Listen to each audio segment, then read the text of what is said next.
Au nom du Père et du Fils et du Saint-Esprit. Amen. Mon Seigneur et mon Dieu, je crois fermement que tu es ici, que tu me vois, que tu m'entends. Je t'adore avec profonde révérence. Je te demande le pardon de mes péchés et la grâce de faire avec profit ce moment de prière. Ma Mère Immaculée, Saint Joseph, mon Père et Seigneur, mon ange gardien, intercédez pour moi.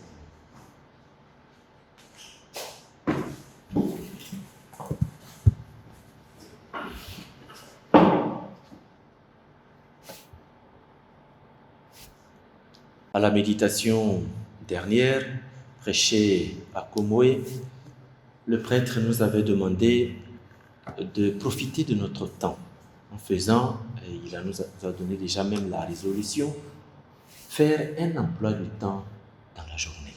C'est sûr que nous l'avons fait et ça nous a beaucoup aidé à organiser la journée afin d'être efficace pour ce pourquoi nous vivons.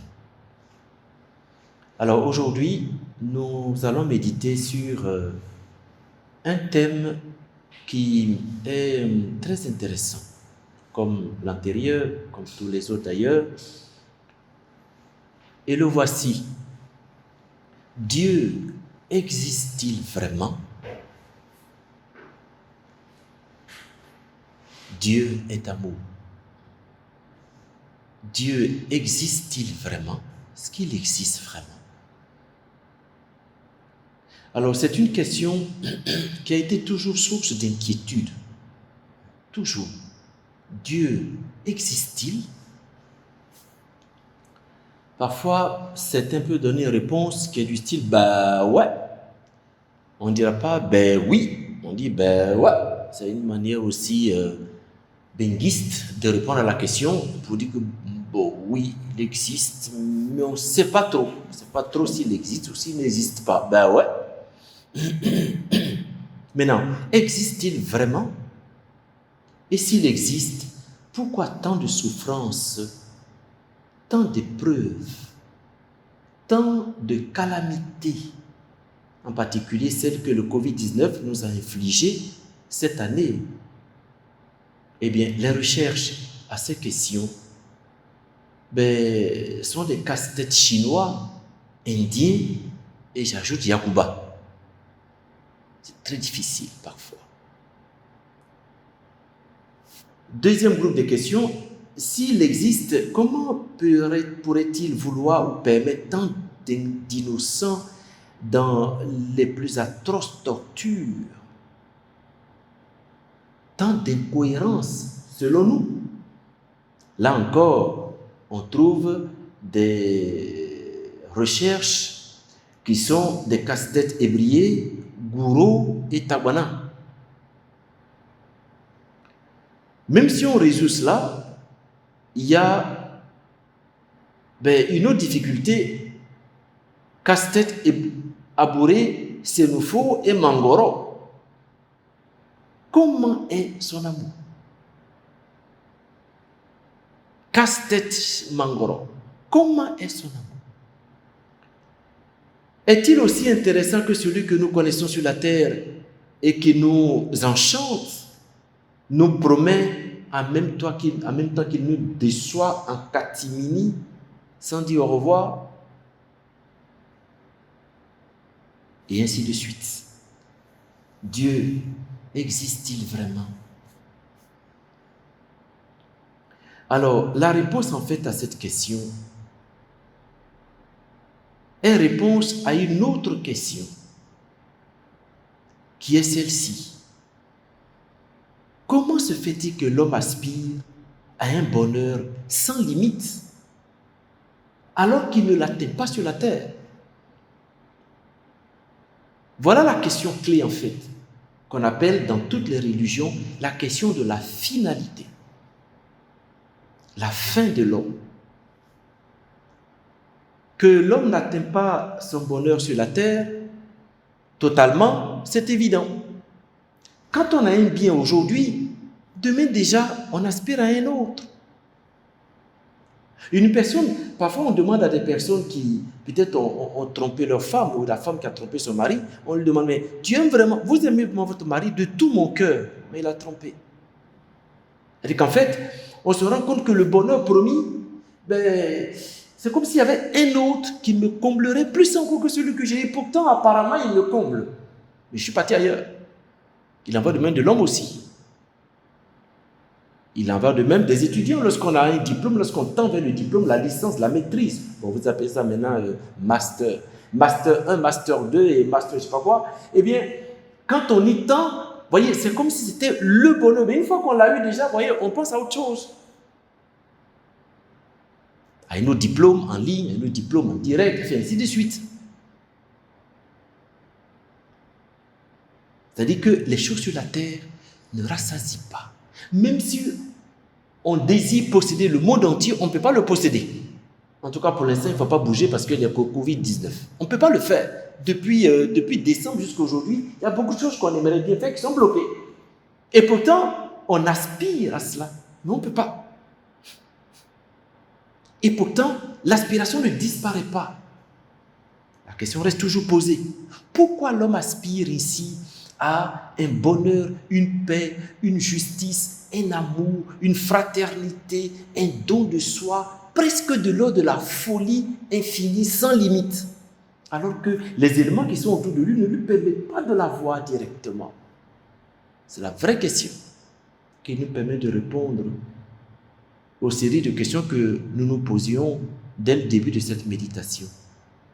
En fait, c'est que ces amplitudes illimitées qui sont en l'homme, ces désirs sans bornes qui sont en l'homme, en fait, sont appelés à être éjectés dans un océan d'amour et de vie infini.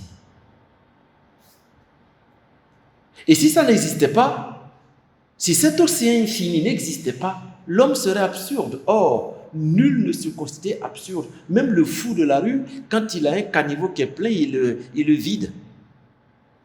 Et en plus, la dignité humaine, qui est le signe du fait que l'homme n'est pas absurde, eh bien, a été proclamée par les Nations Unies. Pour tout le monde entier, pour tous les siècles. Donc, l'homme n'est pas absurde. Et par conséquent, ce vers quoi il tend existe. Et c'est justement cela qui lui a donné de tendre vers lui. Nous rendons grâce à Dieu. Et Jésus a prononcé une phrase dans l'Évangile qui résout notre problème avec une profondeur sans pareille. C'est ce que raconte Saint Jean de la rencontre du Christ avec Marie-Madeleine. Quand Marie-Madeleine était dans le jardin où avait été enterré le Seigneur, en train de pleurer, alors Jésus vint et lui dit, « Femme, pourquoi pleures-tu? Qui cherches-tu » Elle, le prenant pour le jardinier, lui répond, « Seigneur, si c'est toi qui l'as emporté, dis-moi où tu l'as mis et j'irai le prendre. » Jésus lui dit, « Marie. » Elle se retourna et lui dit en hébreu, « Rabbouni », c'est-à-dire, « Maître, c'est toi. » Alors, Jésus lui dit, « Ne me retiens pas ainsi. » Effectivement, elle avait attrapé ses pieds comme d'autres le signalent et elle voulait le retenir. Alors, Jésus de lui dire, « Ne me retiens pas ainsi, car je ne suis pas encore monté vers le Père. » C'est une déclaration que personne n'a dite avec une telle profondeur et une telle preuve. Une personne qui ait souffert et qui soit revenue à la vie et qui dit cela, ça n'existe pas. Mais va trouver mes frères et dis-leur, et c'est la phrase clé encore, je monte vers mon Père et votre Père, vers mon Dieu et votre Dieu.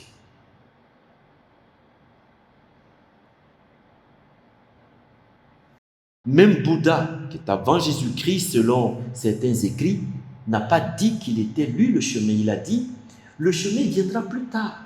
C'est quelqu'un d'autre. Je ne suis pas celui que vous devez attendre. Donc là où il va, bon, on ne peut pas le juger là parce que ce n'est même pas lui. Confucio, s'il a existé, il ne s'est pas présenté comme étant celui qui va vers celui qui est Dieu. Non. Tous les rois et les prophètes, même tous ceux qui ont eu à faire des mythes, se sont toujours mis dans une situation dans laquelle ils se rendaient compte qu'il y avait quelque chose au-delà de tout ce qui existe, au-delà de tout ce que nous sommes en train de faire. Ils ne se sont jamais présentés comme ceux qui, en quelque sorte, sont allés vers ce Dieu unique et ils sont revenus. Ils ont toujours été plus ou moins flous. Mais pour Jésus, c'était clair. Je monte vers mon Père et votre Père, vers mon Dieu et votre Dieu. Dieu existe-t-il vraiment? Oui. C'est le Père de Jésus-Christ. C'est le Dieu de Jésus-Christ. C'est Jésus-Christ lui-même. Je monte vers mon Père. Il avait dit quelque temps plus tôt que son Père et lui sont un.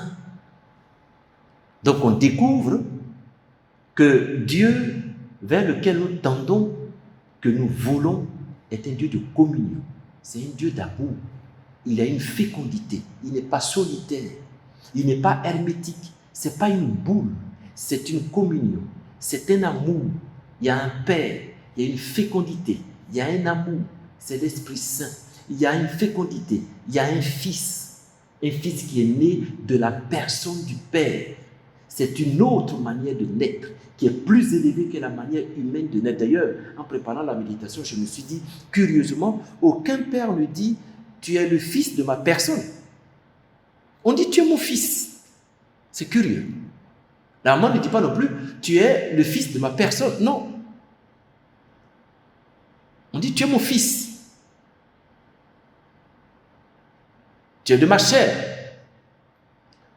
Mais le fait d'être engendré par la personne, c'est un autre degré de fécondité. Et tant qu'on n'est pas ouvert à ces possibilités transcendantes de donner naissance, d'engendrer, eh bien, on reste toujours très en deçà de la compréhension de Dieu, en fait. Il devient hermétique, il devient monolithique, on est d'accord, mais ce n'est pas tout. Il est amour. Ainsi, l'ascension que nous allons célébrer le jeudi prochain est une très grande vérité pour laquelle Jésus, nous te remercions. Jésus est monté vers son Père. Ça veut dire qu'un corps humain est entré dans cet océan infini de communion et de vie. Un corps, en plus, un corps réel, masculin. Un corps humain avec les yeux sont entrés, pour ainsi dire, dans cette divinité et regardent ce qu'il y a à l'intérieur. Donc, les amplitudes, tout ce qu'il y a en Jésus, pour ainsi dire, en tant qu'homme, comme projection vers un infini, a trouvé cet infini. Et dans le passage des Actes des Apôtres qui raconte l'ascension, on voit très bien que quand Jésus disparaît, s'il n'y avait plus rien autour, eh bien, on se serait posé beaucoup de questions. Il a disparu donc des yeux des apôtres, des disciples, qui l'ont regardé partir, et tout à coup, il disparaît. Mais apparaissent des personnages qui n'étaient pas là, qui étaient invisibles, mais qui apparaissent. Donc Jésus disparaît, pour ainsi dire, dans l'invisible, et de l'invisible apparaissent des êtres que l'on voit. Ces anges qui apparaissent et qui disent « Hommes de Galilée, pourquoi restez-vous là à regarder le ciel? Ce Jésus que vous avez vu monter, il reviendra de la même manière que vous l'avez vu. » Telle sorte que ce n'est pas une évasion, une disparition, comme une espèce de de Jésus qui se diffumine ou qui se distribue en cendres. Non, non, non. Vous voyez, on parle de lui comme un être réel qui va revenir. Bon, de la cendre, ça disparaît dans l'océan et puis c'est fini. Non.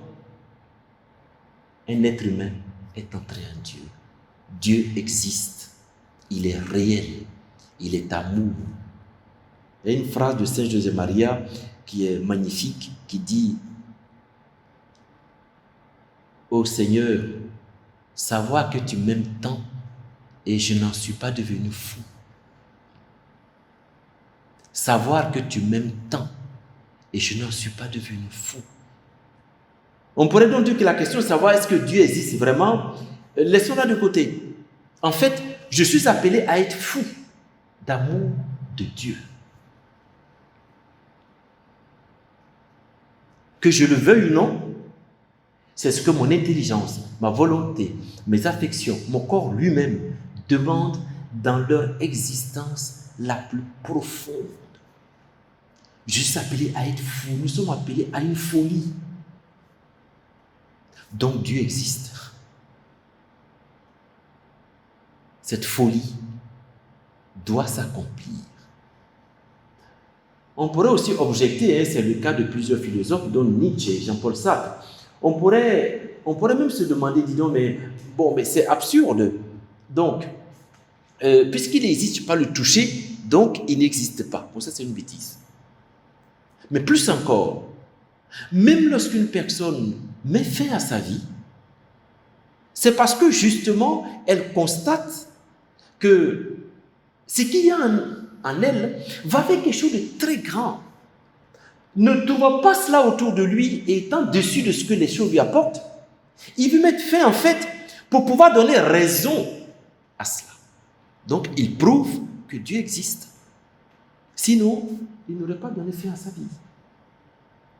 Et le Seigneur Jésus nous le dit avec des phrases qui sont très belles. À quoi sert à l'homme de gagner le monde entier s'il perd son âme? À quoi ça lui sert? Ça ne lui sert à rien. Parce que ces amplitudes qui sont en lui ne peuvent être comblées par rien dans le monde. Vous valez beaucoup plus que plusieurs moineaux. Ça n'a rien à voir. Vous êtes au-dessus de tout ça. Très souvent, la question de l'existence du Dieu et donc du fait que nous-mêmes nous tendons vers lui se trouve bloquée par le fait que nous nous disions, si Dieu existe, il est tout puissant, il est magnifique, eh bien, il faut que tout ce que je lui demande, je l'ai alors. Parce que moi, je vois mon besoin et je le sens, je sens que j'ai des besoins. Mais parfois, tout ce que je demande, ça ne vient pas. Il faut attendre. Parfois même, j'attends beaucoup, ça ne vient pas. Et donc, est-ce que je dois continuer à demander? Voilà la grande question. Puisque je ne suis pas exaucé, donc il n'existe pas. Quoique, sur la terre ici, on n'est pas toujours exaucé. Hein? Chacun a son expérience. Qui a demandé à son père de lui donner quelque chose et ça a été toujours le cas? Ça a été toujours donné? Qui? On a toujours souffert d'une façon ou d'une autre d'un refus. Et là, on voyait le papa face à face, la maman aussi face à face. Mais on ne doute pas non plus que ce papa qui est devant moi, qui ne m'a pas donné ce que je veux, existe, n'existe pas. Eh bien, parfois on est bloqué. Comment se fait-il que Dieu, qui est Dieu, il existe, je crois effectivement, ça c'est déjà pas mal, mais il ne fait pas ce que je veux. Ça se résout très facilement encore. Admettons même que Dieu fasse ce que tu veux. Tu deviendras quoi? Tu deviendras toi-même. Tu deviendras toi-même. Mais là, tu as perdu. Parce que ces amplitudes illimitées qui veulent s'éjecter en un infini ne peuvent pas se retourner vers elles-mêmes. Elles vont s'éjecter où? Eh bien, le problème est déjà résolu. Donc, on doit même être content que Dieu ne fasse pas ce que nous voulons, mais que nous fassions ce que lui, il veut pour être dans cet océan infini de vie et d'amour. Il faut que je fasse ce que Dieu veut pour pouvoir plonger là-dedans. C'est bien dans notre intérêt que Dieu lui-même, parfois, ne donne pas satisfaction tout de suite à ce que nous lui demandons. Parfois, jamais. En tout cas sur la terre ici. Quelle joie! C'est pour cela que le Notre Père nous dit que ta volonté soit faite par moi sur la terre comme au ciel. On peut prendre un autre exemple qui peut nous aider beaucoup dans ce sens-là. Prenons le cas de la très sainte Vierge Marie. Et là, le prélat de l'Opus a fait référence à cela récemment dans une méditation prêchée au début du mois de mai. C'était magnifique. Voyez, la Vierge Marie, elle est immaculée. Sa sainteté dépasse celle de tous les anges et de tous les saints, de tous les siècles, jusqu'à la fin des temps. Quand elle était à Nazareth, sa sainteté dépassait tous les saints possibles. Naturellement, c'est une créature.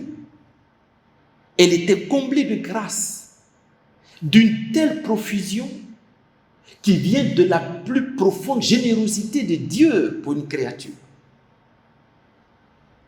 Elle est d'une beauté, d'une charité hors du commun.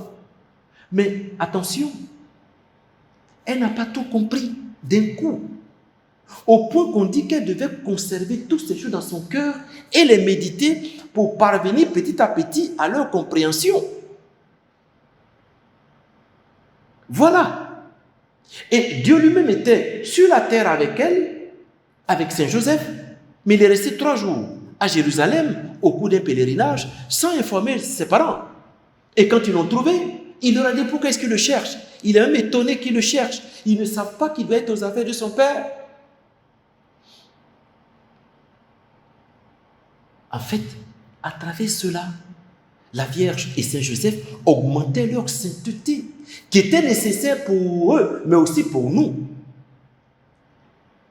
Qu'est-ce qu'ils auraient souhaité? Que l'enfant Jésus soit avec eux, tout simplement, du début jusqu'à la fin du pèlerinage. Eh oui. Donc, nous revenons en disant que c'est même dans notre intérêt que nous fassions la volonté de Dieu avec joie, avec amour, parce que nous devons plonger dans l'océan infini d'amour, de tendresse et de vie comme Jésus-Christ. Et cela avec notre propre corps. Voilà ce à quoi nous rêvons. C'est pourquoi le pape Benoît XVI dit « Il existe une unification de l'homme avec Dieu, de Dieu avec l'homme. Tel est le rêve originaire de l'homme. » Numéro 10. Dieu est amour, Deus caritas est. Il existe. Nous rêvons tous à cela. Eh bien, fort de cette existence de Dieu qui est amour, donnons une importance capitale à notre corps. Le corps est très important. Le corps est un mystère. Le corps humain est un mystère d'une richesse inouïe. Ce n'est pas une marchandise à vilipender. Et si nous le découvrons dans le corps de Jésus-Christ, qui non seulement va vers Dieu le Père et entre dans l'intimité extraordinaire et tendre de la Trinité, mais en même temps, elle se donne à manger. Cette humanité se donne à manger. C'est incroyable. Eh bien, attention, le corps n'est pas n'importe quoi. J'ai été toujours frappé d'un film que j'ai vu, je crois que j'ai déjà raconté cela, mais ça vaut toujours la peine. C'est-à-dire pour montrer que nous pouvons faire tout ce que nous voulons, oui, effectivement, sur la terre ici, mais attention, on ne sait pas après ce que les choses nous réservent après. Un film que j'ai vu, rapidement, je parcours le film de 2 personnes, principalement, une dame qui était couturière et qui faisait des protections contre le froid, hein, des blouses, des choses comme ça, avec la peau de chien. Le film, c'est Ciento un Dalmatas, en espagnol, 101 Dalmatie. Eh bien, cette dame-là, pour ce qu'elle faisait, et donc ça lui produisait beaucoup d'argent, elle négligeait tout. Hein. Elle maltraitait ses ouvrières, donc ses apprentis couturières avec elle, elle négligeait, elle les méprisait au profit de ce qu'elle gagnait. Elle s'habillait somptueusement. Il y a une famille qui était pauvre et qui élevait ces types de chiens. Et puisque là-bas qu'elle allait acheter ses chiens pour enlever leur peau et faire ce qu'elle devrait faire, et quand elle allait là-bas, évidemment, elle marchait sur la pointe des pieds, elle disait qu'elle s'en fichait de ce qui est famille, etc. Ce qui l'importe sont les chiens quand elle les caressait, c'était extraordinaire. Et voici que tout à coup, le film change. La famille pauvre qui vraiment vendait tout cela pour soutenir les frais de la maison et donc qui souffrait, mais en même temps, elle était plus ou moins heureuse. Eh bien, tout à coup, court vers une grande maison illuminée dans une verdure qui les accueillait. Pendant ce temps, l'autre, qui était dans une voiture, d'ailleurs, la plaque d'immatriculation, c'était démon. Eh bien, elle était dans la voiture, tout à coup, eh bien, les chiens qui étaient pour elle sa gloire, eh bien, tout à coup, il y en a un qui sort là-bas, qui lui met une espèce de poudre dans les narines qui la bouleverse. Elle était sur le point de tomber, de lâcher la voiture. Tout à coup, il y a un autre encore qui lui injecte une autre chose. Voyez, ces animaux qui apparemment étaient doux, apparemment ne faisaient rien. Attention, on ne sait pas ce que notre comportement infuse en eux comme préparation, soit de vengeance, soit d'accueil. Mais il en va de même de notre corps. Nous ne savons pas de la manière à laquelle nous le traitons par rapport à Dieu, par rapport aux autres. Nous ne savons pas ce que nous y injectons. Et qui, après, ah oui, le corps doit être bien traité. Il doit être bien mis. Il doit être protégé. Nous devons respecter le corps humain et souhaiter pour lui tout simplement la divinisation. C'est tout. L'acheminer vers le Christ, vers Dieu.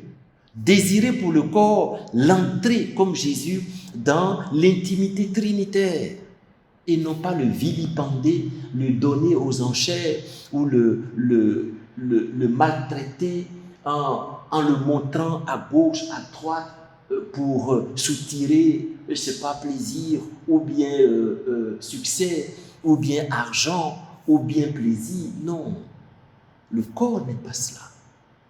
Attention, nous ne savons pas ce qu'on éjecte dans ce corps-là. On ne sait pas. Oui, j'aurai l'argent. Oui, j'aurai le plaisir. Oui, j'aurai ce que je veux. Mais attention, est-ce que je sais ce que je suis en train de préparer dans ce mystère de corps? Je ne sais pas. C'est pour cela que nous nous tournons vers la très sainte Vierge Marie pour lui demander de nous aider à aimer la finalité de notre corps, entrer en Dieu, la finalité de notre âme, entrer en Dieu, la finalité de notre personne, entrer en Dieu, et que nous ayons l'envie et le désir de conduire notre corps vers Dieu, vers Jésus, vers le corps du Christ. C'est celui-là qui est notre nourriture, c'est celui-là que notre corps désire, que notre âme désire, que notre personne désire. Dieu existe, c'est Jésus. Dieu existe, il a habité parmi nous, c'est Jésus. Dieu existe, le Père existe, l'Esprit Saint existe, l'intimité trinitaire existe.